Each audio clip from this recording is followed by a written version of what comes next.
சொர்க்கத்தில் இருந்த எல்லாருமே ஒருத்தர் பார்த்து பயந்தாங்கன்னா அது சன்வுகாங் தான். ஆனா சாதாரணமா இருந்த இவரு எப்படி இவ்வளவு பவர்ஃபுல் ஆனாருங்கிற கதையை இந்த வீடியோல பார்க்கலாம்.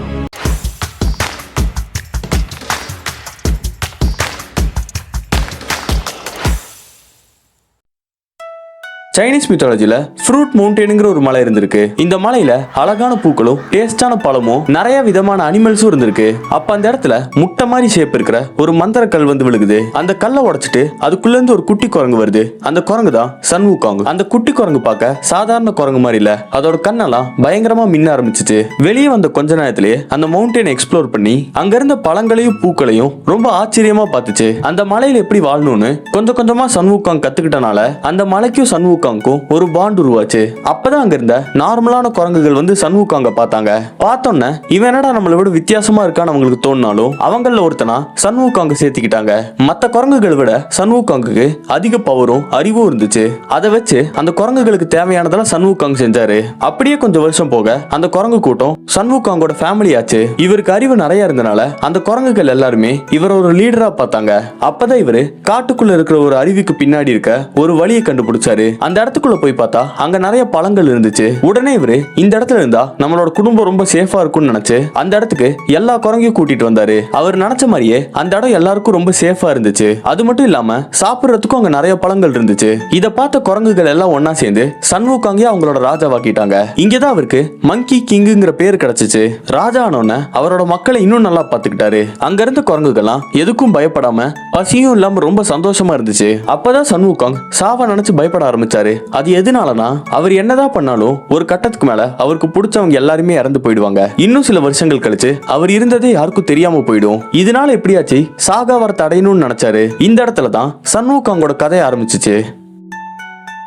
சாகாவர அடையறதுக்காக நிறைய காடுகளையும் மலைகளையும் தாண்டி போய் நிறைய புது ஆளுங்களை பார்த்து அவங்க கிட்ட இருந்ததெல்லாம் கத்துக்கிட்டாரு.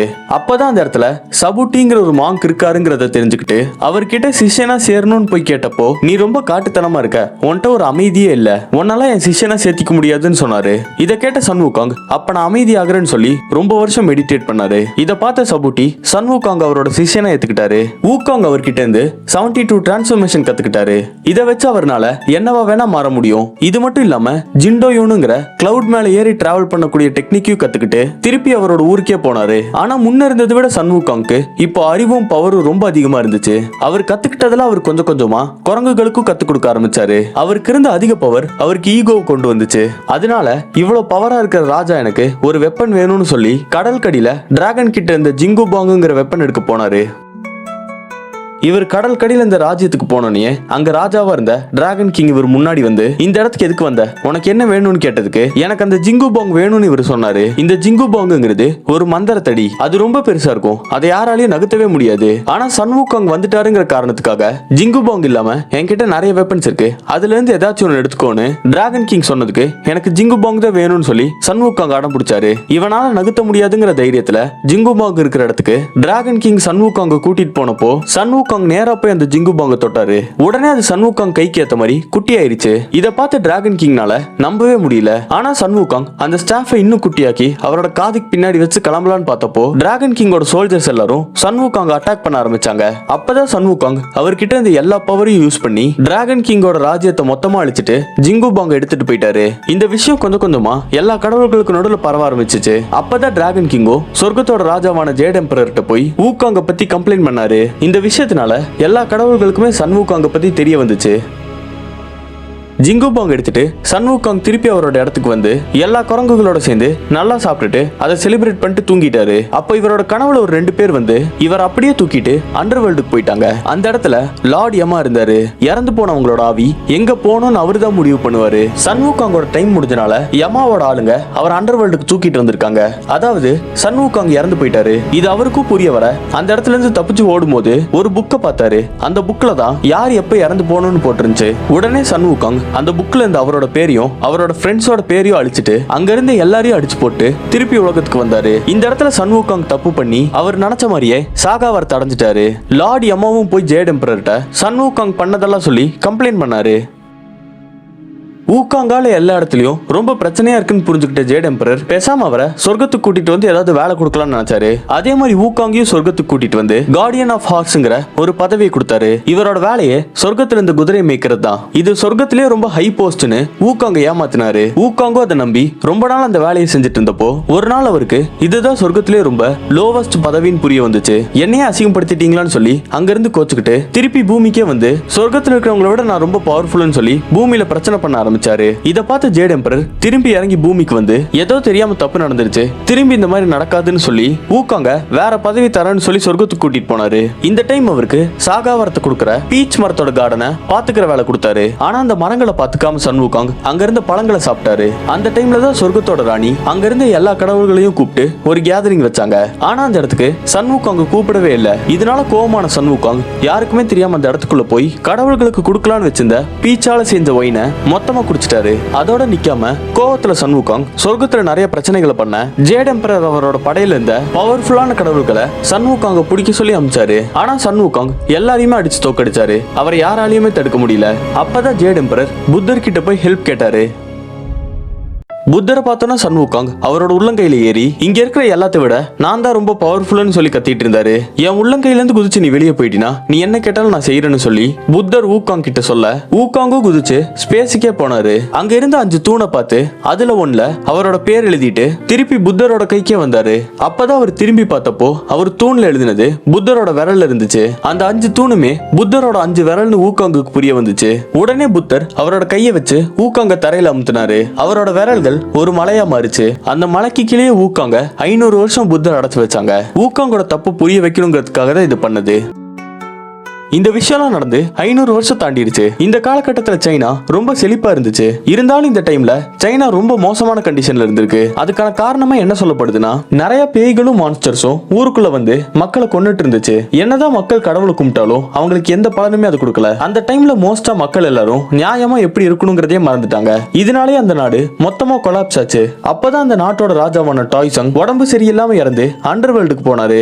அங்க அவரோட மக்கள் எல்லாரும் நரகத்துல கஷ்டப்படுறத பார்த்து எதனால இவங்க எல்லாரும் நரகத்துக்கு போனாங்கன்னு யோசிச்சுட்டு இருந்தப்போ நரகத்தோட ராஜா டாய்சங்க பார்த்து உன்னோட மக்கள் எல்லாருமே ரொம்ப சக்தி வாய்ந்தவங்களா தான் இருக்காங்க, ஆனா அவங்க யாருக்குமே தர்மம்னா என்னன்னே தெரியலன்னு சொல்லி உனக்கு இன்னும் நேரம் இருக்குன்னு சொல்லி டாய்சாங்க பூமிக்கு அனுப்புனாரு. திருப்பி உயிரோட வந்த டாய்சாங் மக்களுக்கு எப்படி தர்மத்தை சொல்லி கொடுக்கணும்னு தெரியாம அங்க கோவில்கள்ல இருந்த புத்தி ஸ்கிரிப்சர்ஸ் திறந்து பார்த்தப்போ அது எல்லாமே பாதி பாதியா இருந்துச்சு. எதுவுமே முழுசா இல்ல. உண்மையான புத்தி ஸ்கிரிப்சர்ஸ் இந்தியால தான் இருந்துச்சு.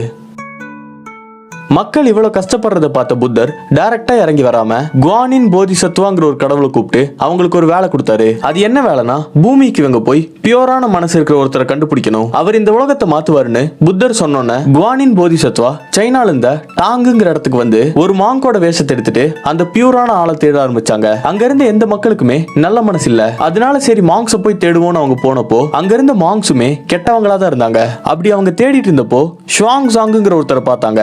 இவரு ஒரு மாங்க் தான். ஆனா இவரு என்ன ஆனாலும் சண்டையே போட மாட்டாரு. அதே மாதிரி உலகத்துல இருந்த எல்லா உயிருக்குமே மரியாதை கொடுத்தாரு. இந்த ஷுவாங் சாங் உண்மையாவே யாருன்னா முன்னாடி ஜென்மத்துல புத்தரோட சிஷ்யனா இருந்தப்போ ஒரு தப்பு பண்ணிடுறாரு. அந்த தப்புனால இவர் திருப்பி மனுஷனா பிறந்து கஷ்டத்தெல்லாம் அனுபவிச்சு ஒரு பியூரான சோலா மாறிட்டாரு. கியானின் போதிசத்துவ இவர் கண்டுபிடிச்சோன்ன நேரா டாய்சாங்குங்கிற அந்த ராஜா கிட்ட போய் உங்க நாட்டை சரி பண்ணணும்னா புத்தரோட உண்மையான ஸ்க்ரோல்ஸ் வேணும். அந்த ஸ்க்ரோல்ஸ் எல்லாம் இந்தியால இருக்கு. உங்க நாட்டிலேயே ஷா சாங்குங்கிற ஒரு மாங்க் இருக்காரு. அவருதான் போய் அதை எடுக்கணும்னு சொன்னதும் இதை கேட்ட ராஜா ஷாய்சாங்க வர சொல்லி அவர்கிட்ட உன்னால இந்தியாவுக்கு போய் எனக்காக அந்த ஸ்க்ரோல்ஸ் எடுத்துட்டு வர முடியுமா, இந்த ஜேர்னில நீ இறந்து கூட போறதுக்கு வாய்ப்பு இருக்குன்னு சொன்னதுக்கு கொஞ்சம் கூட யோசிக்காம இதனால மக்களுக்கு நல்லது நடக்கணும் நான் கண்டிப்பா பண்றேன்னு ஷாய்சாங் ஒத்துக்கிட்டாரு. இதை கேட்ட ராஜா அவரை பெருமைப்படுத்துற விதமா டான்சன் சாங்குன்னு ட்ரிபிடாக்கான்னு பேர் வச்சாரு. டான்சன் சாங் அவரோட ஜேர்னி ஆரம்பிச்சு இந்தியாவுக்கு போயிட்டு இருந்தப்போ ஸ்டார்டிங்ல அவருக்கு ரொம்ப ஈஸியா தான் இருந்திருக்கு. ஆனா போக போக அவருக்கு ரொம்ப கஷ்டமாயிருச்சு. அதுக்கு காரணம் என்னன்னா அந்த டைம்ல இந்த மான்ஸ்டர்ஸ் எல்லாம் மாங்க சாப்பிடறதுனால அவங்களுக்கு சாகா வர கிடைக்கும்னு நினைச்சாங்க. அதனாலேயே இவரை சாப்பிடறதுக்காக அந்த இடத்துல இருந்து எல்லா டீமன்ஸுமே வந்துச்சு. என்ன பண்றதுன்னே தெரியாத டான்சன் சாங் ப்ரே பண்ண ஆரம்பிச்சாரு. இவரோட பிரேயரை கேட்ட குவானின் போதிசத்துவா டைரக்டா ஹெல்ப் பண்ணாம இவரால் அவ்வளவு தூரம் தனியா போக முடியாதுன்னு டான்சன் சாங்க ப்ரொடெக்ட் பண்றதுக்கு அவருக்கு ஒரு டீம் வேணும்னு நினைச்சாங்க. அந்த டைம்ல தான் டான்சன் சாங் நடந்து போயிட்டு இருந்தப்போ ஒரு வித்தியாசமான மலையை பார்த்தாரு. அந்த மலை பாக்குறதுக்கே யாரையோ சீல் பண்ணி வச்ச மாதிரி இருந்துச்சு. நல்லா உத்து பார்த்தா அந்த மலைக்கு கீழே ஒரு குரங்க சீல் பண்ணி வச்சிருக்காங்க. அந்த குரங்கு பார்க்கவே ரொம்ப அழுக்காவும் பசியோடவும் இருந்துச்சு. அது டான்சன் சாங்க பார்த்தோன்னே சந்தோஷத்துல சிரிச்சுட்டு, உங்களுக்காக தான் 500 வருஷம் நான் இங்க வெயிட் பண்ணிட்டு இருந்தேன். நீங்க இந்தியாவுக்கு தானே போறீங்க, என்ன இந்த இடத்துல இருந்து விடுதலை பண்ணுங்க, நீங்க போற இடத்துக்கு பத்திரமா நான் உங்களை கூட்டிட்டு போறேன்னு அந்த குரங்கு சொன்னதும் டான்சன் சாங் ஷாக் ஆயிட்டாரு. ஏன்னா யாருக்குமே இவரு இந்தியாவுக்கு தான் போறாருன்னு தெரியாது. இவருக்கு என்ன பண்றதுன்னே தெரியல. ஏன்னா அந்த குரங்கு ஒரு டீமனா இருக்க கூட வாய்ப்பு இருக்கு. அதனால கன்ஃபியூஷன்ல திருப்பி ப்ரே பண்ண ஆரம்பிச்சாரு. இத கேட்ட குவானின் போதிசத்துவ திருப்பி வந்து டான்சன் சாங் கிட்ட அந்த குரங்கு தான் சன் வூகாங்னு அவரை பத்தின எல்லா கதையுமே சொன்னாங்க. இவ்வளவு பிரச்சனை பண்ண ஒருத்தன் எப்படி நியாயமா நடந்துப்பான்னு டான்சன் சாங்க்கு ஒரு டவுட் இருந்துச்சு. இருந்தாலும் அடுத்த நாள் காலையில சீல கிழிச்சு சன் வூகாங் விடுதலை பண்ணாரு. அந்த மலையை உடைச்சிட்டு வந்த சன் வூகாங் சத்தம் போட்டு சிரிச்சுக்கிட்டே உண்மையாவே நம்ம விடுதலை ஆயிட்டோமான்னு சொல்லி தெரிஞ்சுக்கிறதுக்காக டான்சன் சாங் புடிச்சிட்டு மாங்கெல்லாம் சாப்பிட்டா சாகாவர கிடைக்குமாமேன்னு சொல்லிட்டு அவர் கிட்ட வந்தாரு. சன் வூகாங் இது ஒரு ஜோக்கா தான் சொல்லியிருப்பாரு. ஆனா டான்சன் சாங் உனக்கு கிடைக்கும்னா என்ன சாப்பிட்டுக்கோன்னு சொன்னாரு. அந்த டைம்ல குவானின் போதிசத்துவ வந்து சன் வூகாங்கோட தலையில ஒரு கோல்டன் ஹெட் பேண்டை மாட்டி விட்டுட்டு டான்சன் சாங்க்கு ஒரு மந்திரத்தை சொல்லி கொடுத்தாங்க. இந்த மந்திரத்தை அவர் எப்பெல்லாம் சொல்றாரோ அப்பெல்லாம் சன் வூகாங்கோட தலையிலேயே ஒரு இடி விழுந்த மாதிரி வலிக்கும். இது சன் வூகாங்க கட்டுப்படுத்துறதுக்காக அவங்க பண்ணது. வூகாங் சொன்ன மாதிரியே டான்சன் சாங்கோட சிஷியனா அவரை பாதுகாத்துட்டு இந்தியாவை நோக்கி அவங்களோட ஜேர்னி ஆரம்பிச்சாங்க. இவங்க ரெண்டு பேரும் அப்படியே காவுங்கிற ஒரு கிராமத்துக்கு போனாங்க. வெளியிருந்து பார்த்தப்போ அந்த கிராமம் ரொம்ப பச்சை பசேல்னு ரொம்ப செழிப்பா இருந்துச்சு. கொஞ்சம் கொஞ்சமா இவங்க உள்ள போக போக டான்சன் சாங் ஏதோ தப்பா இருக்குன்னு புரிய வந்துச்சு. ஏன்னா அந்த ஊர்ல பகல் நேரத்திலயும் எல்லாரோட வீட்டு கதவும் மூடி இருக்கு. அங்க இருந்த மக்கள் யாரோட மூஞ்சிலுமே சிரிப்பில்ல. அந்த ஊரோட பெரியவர் டான்சன் சாங்க பார்த்தோன்னே அவர்கிட்ட ஓடி வந்து, எங்க ஊர்ல ஒரு டீமன் இருக்கு, அது எங்களோட பொண்ணுங்களெல்லாம் தூக்கிட்டு போயிடுது, நீங்க தான் எங்களுக்கு உதவி செய்யணும்னு டான்சன் சாங்கிட்ட கேட்டதும் அவர் அந்த மக்களுக்கு உதவி செய்ய முடிவெடுத்தாரு. அந்த மக்கள் சொன்ன மாதிரியே அன்னைக்கு நைட் அந்த டீமன் வந்துச்சு. அதோட மூஞ்சி பண்ணி மாதிரியும் உடம்பு மனுஷன் மாதிரியும் பார்க்கவே ரொம்ப பயங்கரமா இருக்கு. அந்த டீமன் கிட்ட போய் டான்சன் சாங் அந்த பொண்ணுங்களை விட்டுருன்னு கேட்டதுக்கு, உன்னை பார்க்கவே இவ்வளவு வீக்கா இருக்கு, நீ என்ன பண்ணுவேன்னு அந்த டீமன் பேசிட்டு இருக்கிறப்பவே அந்த டீமனை பார்த்த சன் வூகாங்க்கு ஏதோ வித்தியாசமா தெரிஞ்சிச்சு. உடனே அவர் அந்த டீமன் கிட்ட போய், நீ சாதாரணமான ஆள் இல்ல, உன்னோட உண்மையான பேரை சொல்லுன்னு சொன்னதும் இவனுக்கு எப்படி தெரிய வந்துச்சுன்னு அந்த டீமன் ஷாக்காவே பார்த்துட்டு, ஓ அப்ப நீ தான் அந்த குரங்கா அப்படின்னு சொல்லி ரெண்டு பேரும் சண்டை போட ஆரம்பிச்சாங்க. அந்த டீமனோட ஃபைட்டிங் ஸ்டைல பார்த்தோன்னு வூகாங்க்கு இது ஒரு காலத்துல சொர்க்கத்துல இருக்கிற ஆர்மிக்கு ஜெனரலா இருந்திருக்குன்னு புரிய வந்துச்சு. இந்த டீமனோட பேரு டியன் பெங். இது முன்னாடி ஜென்மத்துல சொர்க்கத்துல இருந்த 80,000 வீரர்களுக்கு லீடரா இருந்திருக்கு. ஒரு நாள் இது நிறைய சரக்கடிச்சிட்டு நிலாவோட கடவுளான சேங்கி கிட்ட தப்பா நடந்திருக்கு. இத பார்த்து சொர்க்கத்துல இருந்த கடவுள் எல்லாருமே கோவப்பட்டு, நீ இங்க இருக்க தகுதியே இல்லைன்னு அவர் பூமிக்கு அமிச்சாங்க. பூமிக்கு வந்தவன் மனுஷனாவும் பிறக்காம பன்னியாவும் பிறக்காம ஒரு டீமன் ஆயிட்டான். வூகாங்க்கும் அந்த டீமனுக்கும் சண்டை கொஞ்சம் கொஞ்சமா ஸ்லோ ஆச்சு. அப்பதான் அது, எனக்கு இந்த லைஃபே பிடிக்கல, பசியில என் வயிறெல்லாம் எரியுது, என் உருவத்தை பார்த்து இங்க இருக்க எல்லாருமே என்ன கிண்டல் பண்றாங்க, எனக்கு இந்த மாதிரி ஒருத்தனா இருக்க வேணாம்னு சொல்லிட்டாளுங்க. இத கேட்ட டான்சன் சாங் அந்த டீமன் கிட்ட போய் எவ்வளவு பெரிய தப்பு பண்ணியிருந்தாலும் அவங்களுக்கு திருந்துறதுக்கு ஒரு வாய்ப்பு இருக்குன்னு சொல்லி அந்த டீமனுக்கு அட்வைஸ் பண்ண, அந்த டீமனும் அதோட தப்ப உணர்ந்து நானும் உங்க கூடயே வரேன்னு சொன்னதும் டான்சன் சாங் அந்த டீமனுக்கு ஜூபாஜிங்கிற ஒரு பேர் வச்சாரு. இப்போ 3 பேருமே ஒன்னா சேர்ந்து நடந்து போயிட்டு இருந்தப்போ ஒரு இடம் பார்க்கவே ரொம்ப டிஃப்ரெண்டா இருந்துச்சு. வூகாங் மெதுவா டான்சன் சாங்கிட்ட, இந்த இடத்துல ஏதோ ஒரு சாபம் இருக்குன்னு சொல்லிட்டு இன்னும் கொஞ்சம் தூரம் போனோம்னு கருப்பு கலர் தண்ணியோட ஒரு ஆறை பார்த்தாங்க. அந்த ஆறு பார்க்கவே ரொம்ப பயங்கரமா இருந்துச்சு. அது மட்டும் இல்லாம அந்த ஆத்தங்கரையில எலும்புகள் அதிகமா இருந்துச்சு. அதை அவங்க பார்த்துட்டு நின்றுட்டு இருந்தப்போ அந்த ஆத்துக்குள்ள இருந்து ஒரு டீமன் வந்து, ஏன் ஆத்து பக்கத்துல வர அளவுக்கு உங்களுக்கு தைரியம் இருக்கான்னு சொல்லி டான்சன் சாங்க தூக்கிட்டு போயிடுச்சு. உடனே வூகாங்கும் ஜூபாஜியும் அந்த டீமன் கூட சண்டை போட ஆரம்பிச்சாங்க. இவங்க எவ்வளவுதான் அடிச்சாலும் அந்த டீமன் சிரிச்சுக்கிட்டு, இதுக்கு முன்னாடி 1000 தடவை நான் செத்துருக்கேன், உங்களால என்ன கொல்ல முடியாதுன்னு சொல்லுச்சு. இத பார்த்துட்டு இந்த குவானின் போதிசத்துவ திருப்பி வந்தாங்க. அவங்க வந்ததுமே அந்த ஆறு ரொம்ப அமைதியாயிருச்சு. அந்த மான்ஸ்டரை பார்த்து அவங்க, உன் பேரு ஷாவுஜின் தானே, இன்னும் எவ்வளவு நாளைக்கு உன்னோட வழியை உனக்குள்ளேயே வச்சுட்டு இருப்பேன்னு கேட்டாங்க. இவங்க சொன்னது கேட்டோன்னா அந்த டீமனோட கண்ணெல்லாம் கலங்கிருச்சு. இந்த டீமனோட பேரு ஷாவுஜின். இவர் சொர்க்கத்துல இந்த கடவுள்கள் மேல ரொம்ப அன்போட நேர்மையா அவங்களுக்கு சர்வெண்டா இருந்தாரு. இவர் தெரியாம ஒரு டீ கப்பை உடைச்சதுனால கடவுள்கள் இவர் மேல கோவப்பட்டு இவரை பூமிக்கு அனுப்பிட்டாங்க. பூமிக்கு அனுப்பினது மட்டும் இல்லாம இவருக்கு ஒரு சாபமும் கொடுத்தாங்க. அது என்னன்னா, இவர் ஒவ்வொரு தடவையும் மனுஷனா பிறந்து பசியில கஷ்டப்பட்டு கெட்டவனா மாதிரி மக்களை அட்டாக் பண்ணி இறந்துடுவாரு. இதே மாதிரியே இவருக்கு திருப்பி திருப்பி நடந்துட்டு இருந்திருக்கு. நான் அந்த கப்பை வேணும்ட்டே உடைக்கல, ஆனா அதுக்காக இன்னும் கஷ்டப்பட்டு இருக்கேன்னு ஷாவுஜின் அழுதுட்டே சொன்னதும், குவானின் போதிசத்துவா நீ பண்ணது ஒன்னும் பெரிய தப்பு இல்ல, ஆனா அதுக்காக நீ இன்னும் கஷ்டப்பட்டு இருக்கனா, அதுக்கு ஏதாச்சும் ஒரு காரணம் இருக்கும், நீ உன்னோட சாவை நோக்கி போகாத, உன்னோட கடமையை நோக்கி போன்னு சொன்னாங்க. இதை கேட்டதும் ஷாவுஜினுக்கு டான்சன் சாங்க பத்திரமா கூட்டிட்டு போறதுதான் அவரோட கடமைன்னு தோணுச்சு. அதனால அவரும் டான்சன் சாங்கோட சிஷ்யனா சேர்ந்துக்கிட்டாரு. வெஸ்ஸில ஒரு டிராகன் பிரின்ஸ் இருந்தாரு. சொர்க்கத்துல அவருக்கு ஒரு தனி மரியாதை இருந்துச்சு. ஒரு நாள் அவர் கோவத்துல சொர்க்கத்தோட பேள உடைச்சற கோவமான சொர்க்கத்தோட ராஜா ஜெயட் எம்பரர் அவரை கொல்லணும்னு முடிவு பண்ணி எல்லா கடவுளையும் கூப்பிட்டாரு. அப்பதான் குவானின் போதிசத்துவா வந்து இவரை கொல்றதுனால எதுவுமே மாறாது, இவருக்கு நீங்க பனிஷ்மெண்ட் கொடுக்கறதுக்கு பதிலா பர்பஸ கொடுக்கலாம்னு சொல்லி இவர் ஒரு வெள்ளை குதிரையா மாத்தினாங்க. ரொம்ப வருஷம் கழிச்சு அந்த வெள்ளை குதிரை டான்சன் சாங்க பார்த்தோன்னா அதோட பர்பஸ கண்டுபிடிச்சு டான்சன் சாங்கோட சேர்ந்து அந்த ஸ்க்ரோல்ஸ் எடுக்கிறதுக்காக அதுவும் இந்தியாவுக்கு போச்சு.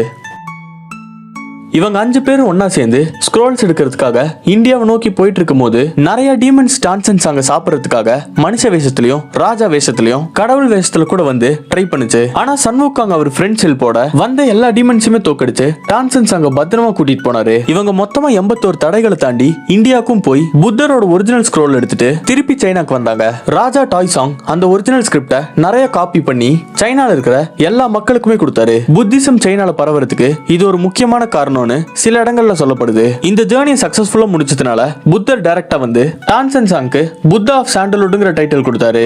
அதே மாதிரி சன்வுக்காங்க்கு இனிமே பனிஷ்மெண்ட் இருக்க கூடாதுன்னு சொல்லிட்டு ஃபைட்டிங் புத்தாங்கிற டைட்டில் கொடுத்தாரு. ஜூபாஜிக்கு கோவில்ல மீதியாகிற சாப்பாடெல்லாம் கொடுக்கணும்னு சொல்லிட்டு ஷாவுஜிங் கூடயே ரொம்ப நாளா இருந்த அவரோட சாபத்தை போக்குனாரு. குதிரையா இருந்த யூலாங்க மறுபடியும் டிராகனா மாத்தி சொர்க்கத்துல ஒரு கடவுளாக்குனாரு. இதோட ஜேர்னி டு தி வெஸ்ட்ங்கிற இந்த நாவல் முடிஞ்சிருச்சு. இவங்களாம் இந்த வீடியோ வேணும்னு சொல்லி கமெண்ட்ஸ்ல கேட்டிருந்தாங்க. உங்களுக்கு அதே மாதிரியே வேற ஏதாச்சும் வீடியோ வேணும்னா அதை கமெண்ட்ஸ்ல சொல்லிட்டு இந்த வீடியோவை ஹைப் பண்ணிருங்க. இந்த வீடியோ பிடிச்சிருந்தா லைக் பண்ணிட்டு சேனலை சப்ஸ்கிரைப் பண்ணிக்கோங்க.